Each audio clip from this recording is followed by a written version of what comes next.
हमसे कहते हैं कि आप उद्योग के विरोधी है क्या? नहीं, हम उद्योग के विरोधी नहीं, हम कंपनी फैक्ट्री के विरोधी नहीं है।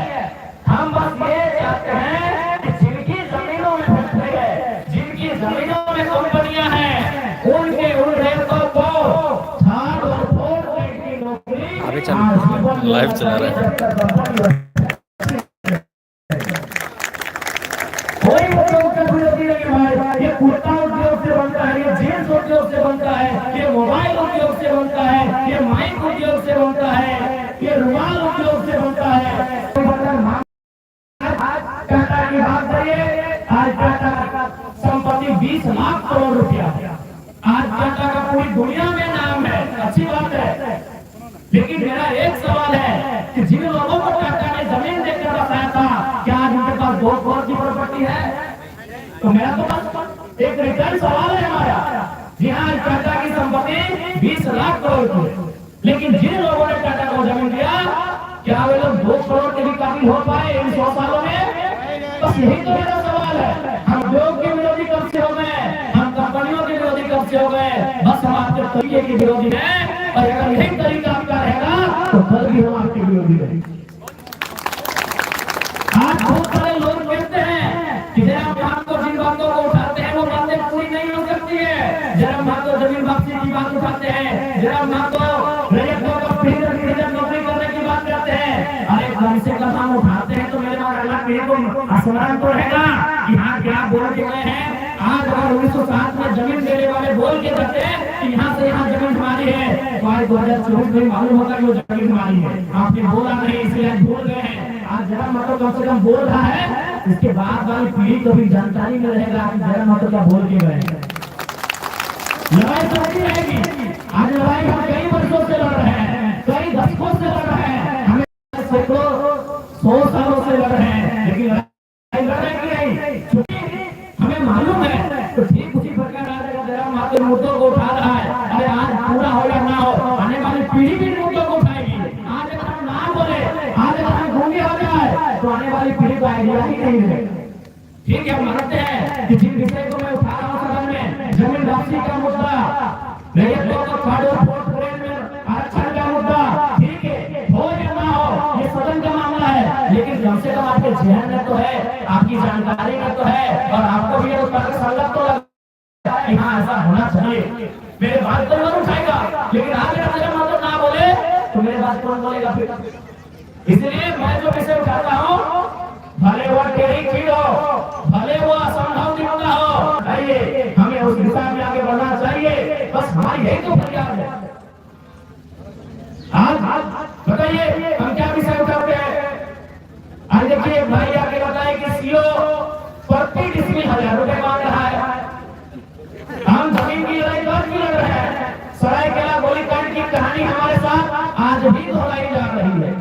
बस फर्क इतना है कि वहाँ 50,000 लोगों को एक साथ गोली मारा गया था, यहाँ कभी 5 लोगों को मारा जाता है, कभी 50 लोगों को मारा जाता है, कभी 500 लोगों को मारा जाता है।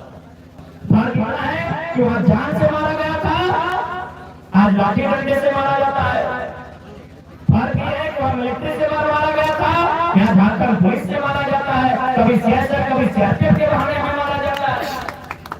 बस यही फर्क है कि इस बार हमारे जान नहीं लिया जाता है, हमारी जान को बख्श दिया जाता है, बदले में हमें कानून के कुछ दांवपेच पे उलझा के रख दिया जाता है, हमें डरा धमका के रख दिया जाता है और हम पीछे हट जाते हैं।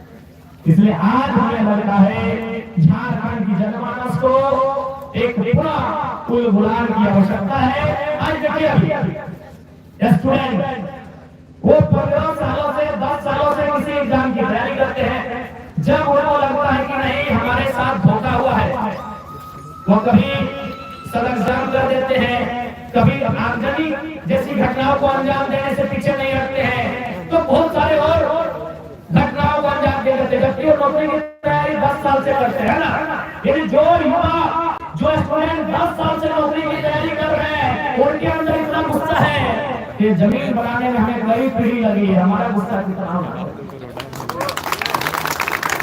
अरे भाई जबकि वो नौकरी की गारंटी नहीं है, कोई युवा जो तैयारी करे अच्छी बात है, वो स्टूडेंट है, वो पार्टिसिपेट किया है, लेकिन क्या वो गारंटी है कि नौकरी उसको मिलेगी? लेकिन वो जमीन हमारी गारंटी है। तो हमारा गुस्सा कितना होना चाहिए? एक 10 साल की नौकरी की तैयारी करने वाला युवा गुस्से में इतना आग बबूला होता है कि सड़क को रोक के रख देता है, रेल और बसों को रोक के रख देता है। तो सोचिए, जो कंपनियां हमारी जमीन मनमाने ढंग से ले रही है, जिस जमीन को बनाने में कई पीढ़ी लगा, एक पीढ़ी में जमीन नहीं बना होगा और कई पीढ़ी तो लगा ही लगा है, साथ में कई 100 सालों से जमीन हमारे पास है। अरे नहीं करने से भी कम से कम मुगल काल से तो जमीन हमारे पास, अंग्रेज काल से पहले की जमीनें हैं, ये तो सभी जानते हैं। यानी 300 से कम किसी का जमीन नहीं है, 400-500 साल से कम का जमीन किसी का नहीं है। तो 10 साल में जो नौकरी की तैयारी करने वाला युवा गुस्सा हो सकता है, तो 500 साल की हमारी जमीन हमें कितना गुस्सा आना चाहिए, उन किसानों को कितना गुस्सा आना चाहिए, उन रेतों को कितना गुस्सा आना चाहिए कि नहीं आना चाहिए। लेकिन बात यहाँ ये है ना कि सिस्टम में इतना लोचा है कि किसान बोलता है छोड़, एक दिन तो ऐसे मरेंगे, क्या है लड़ाई झगड़ा करने वाले हैं, छोड़ छोड़ छोड़ दो, जो होगा हमारी तकदीर में ऐसा है। कभी आप एक बात सोचे कि भाई जयराम ठाकुर के पीछे झारखंड के लोग दृष्टि क्यों बनाए हैं? वास्तव में एक किताब का मैं उदाहरण आपको देते हैं। उस किताब का नाम है झारखंड के विस्थापितों का दर्द। उस किताब को लिखा है पुरुलिया के ज्योतिलाल महतो ने। उस किताब में वो बहुत मार्मिक लाइन लिखा है, वो कंपनियों से विनती करते हुए लाइन लिखा है कि हमें छोड़ दो, हम कालांतर से युद्ध लड़ते लड़ते थक गए हैं, अब हमें दामोदर स्वर रेखा की नदियों के किनारे शांत रहने दो, हमें अपने घर परिवार के साथ शांत रहने दो, हम लड़ाई लड़ते लड़ते थक गए हैं। सच्चाई यही झारखंड की है कि लड़ाई लड़ते लड़ते थक गए हैं, ये पुलिस का लाठी डंडा खाते खाते हार गए हैं। इसीलिए जयराम महतो के अंदर झारखंडी को अपना दर्द दिखता है, इसलिए उसकी सपोर्ट की जा रही है। हम भी सोचे कि भाई क्या कारण है झारखंड के लोग मुझे इतना प्यार करते हैं? कारण यही एक कि हम लड़ते लड़ते थक चुके हैं। उन झारखंडियों के इस लड़के में लड़ने का जज्बा दिखा है और कोई दूसरी बात नहीं। एक ही लाइन ज्योतिलाल महतो उस किताब में एक ही लाइन है कि हम लड़ते लड़ते थक चुके हैं, हम सदियों से लड़ रहे हैं, हम अंग्रेजों के काल से लेकर उद्योग घरानों से लेकर सामान से लेकर पुलिस की लाठियों से लड़ते लड़ते थक चुके हैं। अब हम चाहते हैं कि हमें छोड़ दो, अब हमें रहम करो, अब हमें बख्श दो, हमें दामोदर और स्वर रेखा की नदियों के किनारे हमें हमारे हाल में छोड़ दो, हम लड़ते लड़ते थक चुके हैं। इसलिए आज झारखंड के लोग, सच्चाई यही है, निर्मल का बलिदान, कभी सुनील का बलिदान, कभी विशाख की शहादत, कभी तिलका मांझी, कभी रघुनाथ महतो, आज झारखंड के लोग सच्चाई है इस सिस्टम से हार चुके हैं, इस सिस्टम से पनाह मांग रहे हैं, इस सिस्टम से रहम की भीख मांग रहे हैं कि हमें छोड़ दो भाई, हमारा नाम लेना है ले जाओ, हमारी जमीन छीननी है ले जाओ, हमारे गांव को बर्बाद करना है ले जाओ, हमारी फसलों को बर्बाद करना है वो भी कर दो, लेकिन हमें छोड़ दो, हम हार चुके। तो जयराम महतो के रूप में उन्हें उस हार में जीत दिख रही है, जयराम महतो के रूप में एक लड़ाकू दिख रहा है, जयराम महतो के रूप में उन्हें एक फाइटर दिख रहा है। इसीलिए वो लड़का बात धनबाद में करता है और उसे काम लगाकर परमान में भी सोचते हैं, दूसरा कोई कारण नहीं। बहुत मार्मिक लाइन है, हम लड़ते लड़ते थक चुके, हमें छोड़ दो, हमने किसी का कुछ नहीं बिगाड़ा, हमने टाटा का कुछ नहीं बिगाड़ा, लेकिन टाटा ने हमारा बिगाड़ा, हमने उसका मार्केट में कुछ नहीं बिगाड़ा है, लेकिन उन्होंने बिगाड़ा है हमारे गांव हमारे खेत उजाड़ के चले। हमने किसी का कुछ नहीं बिगाड़ा, एक कंपनी के बताए हमने कुछ बिगाड़ा है, लेकिन उन्होंने हमारा बिगाड़ा है। जमीन हमसे लिया, आज क्या किया आपने? जमशेदपुर बसा दिया आपने, यूपी बिहार के लोगों को लाके आपने बसा दिया, क्या हाल हुआ हमारा? आज हम मुखिया सरपंच बनने के लायक नहीं रह गए, विधायक सांसद तो बहुत दूर की पड़ी हो जाएगी। हमने जमीन किन कारणों से दिया और क्या घटित हुआ इस जमशेदपुर में? इसलिए आज लगता है कि झारखंड को अगर बचाना है तो सबसे पहले मेरा जो अनुभव कहता है इन 3 सालों का, मेरी जो समझ कहती है, ये समझ यही कहती है कि सबसे पहले झारखंड को बचाना होगा, खंड यानी जमीन के टुकड़े को बचाना होगा।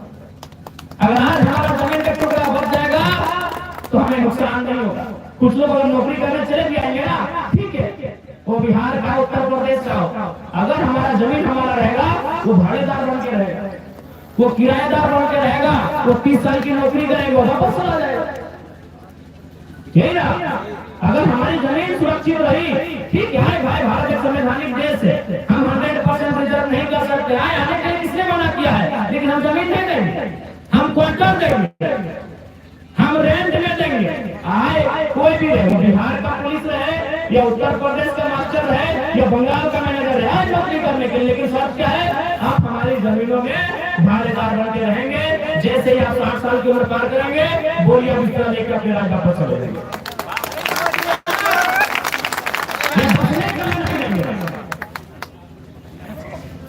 इसीलिए जमीन को बचाने की आवश्यकता है।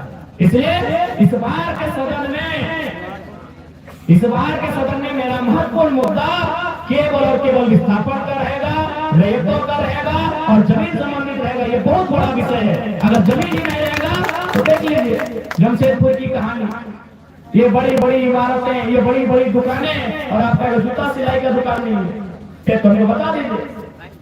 गमरिया में, आदित्यपुर में, विष्णुपुर में, सोनारी में, साक्षी में, मांडव में, गोलपुरी में, कहीं बताइएगा क्या जूता सिलाई का बढ़िया दुकान है? बताइएगा क्या कपड़े का दुकान है? बताइए क्या है? आप केवल और केवल कस्टमर बन के रह गए, ऑनर कोई और बन गया। इसलिए कुछ भी देंगे, जमीन रेंट में देना है, जमीन लीज में देना है, हमेशा के लिए ना मिले, ये कानूनी व्यवस्थाओं को मजबूत करने की आवश्यकता है। और नहीं तो जमीन गया यानी लोग गए यानी भाषा, संस्कृति, शैली, परंपरा सब खत्म हो गई, सब खत्म हो गई।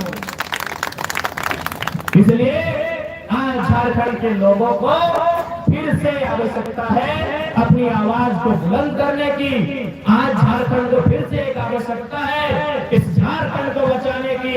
नहीं तो वो दिन दूर नहीं है जब आज झारखंड के लोग गांवों में सीमित हो जाएंगे और अन्य राज्यों से आए हुए प्रभावशाली लोग इस राज्य को चलाएंगे और चला रहे हैं।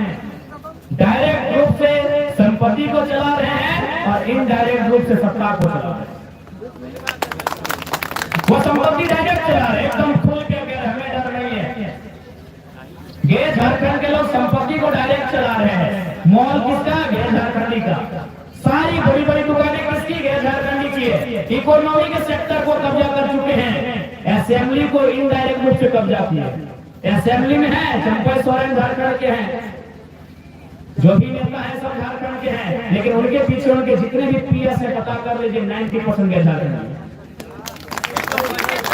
सत्ता को इनडायरेक्ट चला रहे हैं, संपत्ति को डायरेक्ट चला रहे हैं। गैर झारखंड के लोग झारखंड में सत्ता को इनडायरेक्ट चला रहे हैं और संपत्ति को इनडायरेक्ट चला रहे हैं। सत्ता और संपत्ति का ही तो खेल है। जिसके पास सत्ता है उसी की संपत्ति है और जिसके पास संपत्ति है उसी की सत्ता। और उसी बीच में झारखंडी आज भी पीस रहे हैं, आज भी झारखंड के लोग पीस रहे हैं। आज महज कुछ लोगों ने इस राज्य को, सिस्टम को जकड़ के रख लिया। इसलिए आज हम रात्रि घंटे खा रहे हैं। हम केवल अगर शांत नहीं है तो उन जंगलों में जहाँ खेती बाड़ी होती है वहीं, बाकी जहाँ जहाँ शहरीकरण हुआ, जहाँ जहाँ उद्योग की स्थापना हुई, जहाँ जहाँ खनन का क्षेत्र दिखा, हम हर जगह पीछे नहीं गए बल्कि हमारा दमन और दोहन कर दिया गया। हमारा एक तरह से कह सकते हैं कतई आम कर दिया गया। इसलिए आज हमें इस तरह केला खरसवा गोलीकांड के शहीदों को श्रद्धांजलि देने के साथ साथ उनके उस विचारों को आत्मसात करके अपने आने वाली पीढ़ी के लिए संघर्ष करने की आवश्यकता। आज एक क्वेश्चन मार्क है कि हमारी आने वाली पीढ़ी का क्या होगा। एक सवाल है, एक सवालिया प्रश्न चिन्ह लगा हुआ है कि हमारी आने वाली पीढ़ी का क्या होगा। उनका क्या? उनका तो उत्तर प्रदेश, बिहार, बंगाल में भी घर है। अगर यहाँ कुछ होता है आपदा विपदा वो उठ के चले जाएंगे, हमारा क्या होगा। आज चांडिल डैम की बात है, जमुना की रही है, दूसरे डैम की बात है। विशेषकर चांडिल डैम जो सुर्खियों में रहता है, 1960 में डैम का अधिग्रहण हुआ है, आज तक न्याय नहीं मिल पाया है। ये तस्वीर है हमारे राज्य, आज तक उन्हें न्याय नहीं मिल पाया। तो हमने क्या नहीं किया इस राज्य को बनाने में? हम हमने शहादतों को देने का काम किया, हमने अपने रक्त को देने का काम किया, हमने अपनी गर्दनों को काट के रख देने का काम किया और साथ साथ अपने गांव, अपनी जमीन, अपने खेत खलिहानों को भी विकास के नाम पर, उद्योग के नाम पर, नदी नाला डैम के नाम पर देने का काम किया। लेकिन आज हमारे साथ केवल सोतेला व्यवहार हुआ है। इसलिए आज भी झारखंड के जनमानस को समझने की आवश्यकता है। आज हम जो बातें कह रहे हैं, आज के दौर में सही बातें कठिन है, आसान नहीं है इन बातों का कार्रवाई हो पाना, लेकिन कम से कम ये आपके जहन में तो रहेगा। जब भारत देश आजाद हुआ था, आजादी की लड़ाई के लिए तो 1765 के आसपास ही शुरुआत हो गई थी, लेकिन 1947 में, तो जब 1765 का टाइम था, उस समय भी लोगों को लगता था कि ये कठिन काम है। जैसे आज आपको लग रहा है कि जयराम महतो जो बोल रहे हैं वो कठिन है, लेकिन अगर हम लगातार बोलते रहे, लगातार एक दूसरे पे बात करते रहे, तो कभी तो मुकम्मल होगा। अगर 1765 में जब आजादी की लड़ाई अंग्रेजों से छिड़ी जा रही थी, अगर उसी समय उनको निराशा मिली और उस निराशा से अगर चुप हो जाते तो 1947 में आजादी मिलती।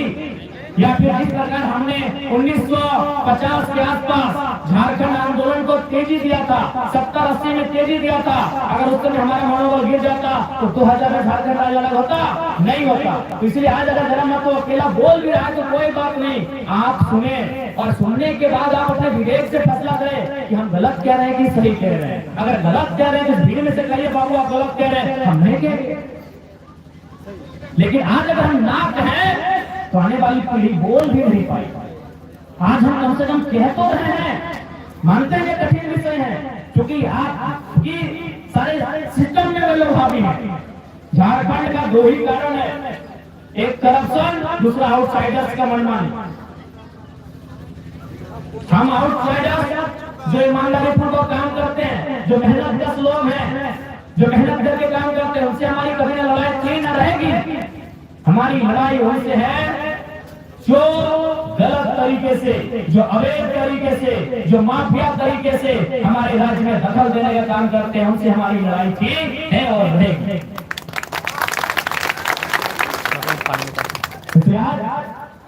झारखंड के जनमानस को ये समझने की आवश्यकता है कि गोलीकांड हमारे साथ आज भी हो रहा है।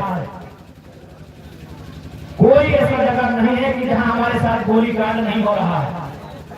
आज भी उनकी जमीन नजर वहीं पर थी जहां आज से 100 साल पहले थी। आज भी वही नजर है। आज से 100 साल पहले उनकी नजर कहां थी? हमारी जमीन में थी। टाटा ने घर कर लिया था साथ में। उससे 100 साल पहले कहां थी? रघुनाथ महतो रहे, चाहे तिलका मांझी रहे, लड़ाई क्या थी? जमीन की लड़ाई थी। उससे 100 साल पहले भी उनकी नजर हमारी जमीन में थी, उसके 100 साल बाद भी उनकी नजर हमारी जमीन में थी, और उसके 100 साल बाद यानी आज भी उनकी नजर हमारी जमीन पर ही है। हमारी जमीन पर ही है कि नहीं है? आज भी उनकी नजर हमारी जमीन पर है। उस समय भी गोलियों से मारते थे, उस समय भी तोप से मारते थे, अब कानून के दांव पेच से मारते हैं।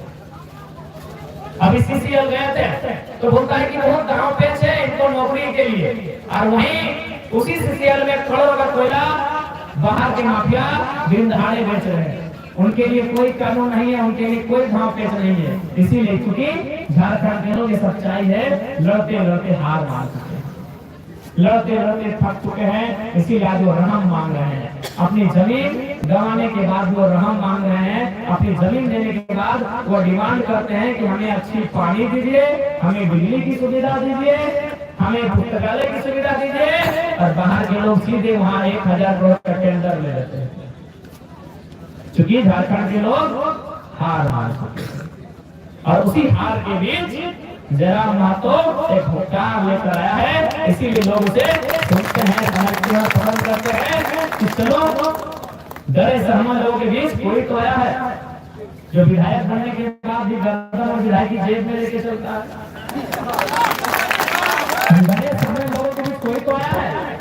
यही कारण हमने सोचा कि भाई क्या कारण है, आखिर झारखंड के लोग हमसे इतना प्यार क्यों करते हैं? कारण यही है। जब मैंने कुछ किताबों को अध्ययन किया, मैंने हालात को अध्ययन किया, तो यही कारण दिखा कि झारखंड का हर एक आदमी लड़ना चाहता है, लेकिन हालात के आगे वो नतमस्तक हो चुका है, तो हार चुका है कि हम लड़ेंगे, हमें कुछ हो गया तो हमारे बच्चों का क्या होगा, हमें कुछ हो गया तो हमारी पत्नी का क्या होगा, हमें कुछ हो गया तो मेरे बूढ़े माँ बाप का क्या होगा? वो सिस्टम से हार चुके हैं। तो जयराम महतो के अंदर उसका जुनून दिखता है, जयराम महतो के अंदर उसका हकार दिखता है, इसीलिए हमारे समर्थन में खड़े। पुनः वैसी बात को कहेंगे कि आज भी हम चाहते हैं कि अगर हमारा गर्दन भी कट जाए, विधायकी तो बहुत मामूली विषय है हमारे लिए, हमारा गर्दन भी कट जाए तो हम थाली में परोस के रख देंगे, लेकिन शर्त यही है कि हमारे बाद और किसी का गर्दन नहीं कटना चाहिए। और ऐसा नहीं कि हमने कोई फिल्मी बात कह रहे हैं, हमें 30 हो गया, 30 साल का लड़का है और शायद झारखंड की असेंबली का पहला कुमारा विधायक है इस बार का। तो हमको तो अपना लाइफ देखना चाहिए था, हमको तो कम से कम अब थोड़ा सा अपने आप को बदल देना चाहिए था क्या कि चलो यार अपना घर परिवार बसाया जाए, विधायक बन गए हैं, 2 लाख 2.5 लाख 3 लाख का सैलरी मिलेगा, गाड़ी के लिए लोन मिलेगा, घर के लिए लोन मिलेगा, एरोप्लेन की यात्रा फ्री में मिलेगी, ट्रेन की यात्रा फ्री में मिलेगी, टोल टैक्स फ्री में पार होंगे, किसी होटल में खाना फ्री में मिलेगा। इस समय तो हमको बदलना चाहिए था कि नहीं चाहिए? 81 में एक विधायक जो कुमारा है, कम से कम बिहार का एक बढ़िया लड़की के बारे में सोचना चाहिए था कि नहीं चाहिए? लेकिन फिर भी वही विधान है, वही आक्रामकता है, वही जेवर है, वही गुस्सा है और वही फास्टे बोली है कि विधायकी और गर्दन जेब में लेके चलते हैं।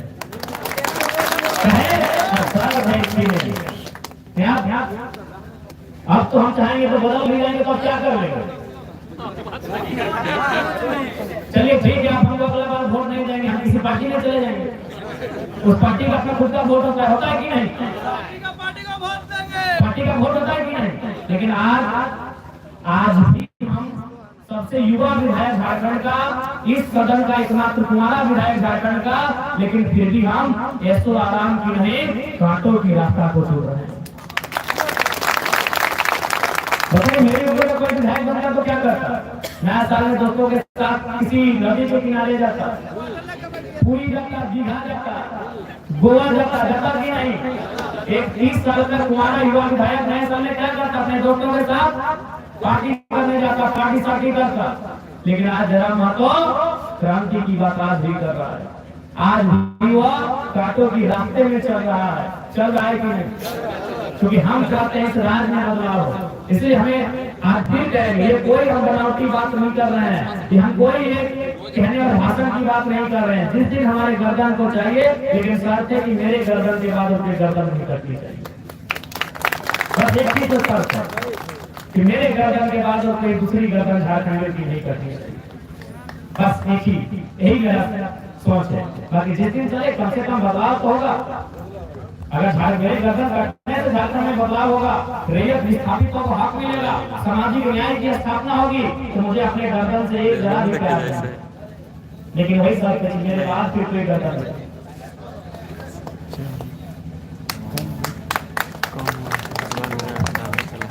इसलिए आप सबों का बहुत बहुत आभार कि आप सबों ने हमसे जो अपेक्षाएं रखी हैं, इस बार जो सदन होगा आप निश्चित है, हम विधायक भले डुमरी के बन के आए हैं, डुमरी जो गिरिडीह और बोकारो जिला में पड़ता है, लेकिन इस बार जो सदन होगा उसमें आवाज चांदनी डैम का भी बुलंद होगा, टाटा टिस्को का भी बुलंद होगा, आपको वचन देके जा रहे हैं। विधान का सत्र होगा, उसमें गिरिडीह बोकारो के अलावे पूरे राज्य के साथ साथ आपके मुद्दों को भी सदन में रखने का हम काम करेंगे, आपके मुद्दों को भी चीख कर पूरी दुनिया को बताने का काम करेंगे। इस बात पर आपके सामने हम कहते रहते हैं, हार जीत लगा रहता है। हम तो वो लोग हैं जिन्होंने अंग्रेजों से लंबी लड़ाई लड़ी है, हम तो वो लोग हैं जिन्होंने सामंतवादियों से लंबी लड़ाई लड़ी है, हम वो लोग हैं जिन्होंने पुलिस या दमन के खिलाफ लंबी लड़ाई है। एक चुनाव के परिणाम से आप किसी प्रकार से सोचे नहीं, ये चुनाव का परिणाम हमारे लिए उत्साही है। आने वाले दिन राज्य में भी चुनाव का परिणाम हमारे पक्ष में होगा और प्रधान के भी चुनाव के परिणाम हमारे पक्ष में होंगे। इसलिए हमारे कार्यकर्ता है, एक साथ व्यवहार नहीं करेंगे, आप दुगनी उत्साह और ऊर्जा के साथ व्यवहार करेंगे। क्योंकि आज झारखंड एक नए सिरे से अंगड़ाई ले रहा है, आज झारखंड एक नए सिरे से अपने अरमानों को संजोज रहा है, उसे साकार करना हम सबका कर्तव्य बनता है। ठीक है, क्योंकि हम लोग का समय का भी एक टाइमिंग मिला है श्रद्धांजलि के लिए, शायद मुख्यमंत्री महोदय का समय था, वो आगे जा रहे हैं, अब हमारे जाने का समय है। तो आज की श्रद्धांजलि सभा के माध्यम से सबसे पहले खसरा गोलीकांड में शहादत देने वाले तमाम वीरों को सत्कार नमन करते हैं, उन्हें श्रद्धांजलि अर्पित करते हैं और झारखंड के जनमानस को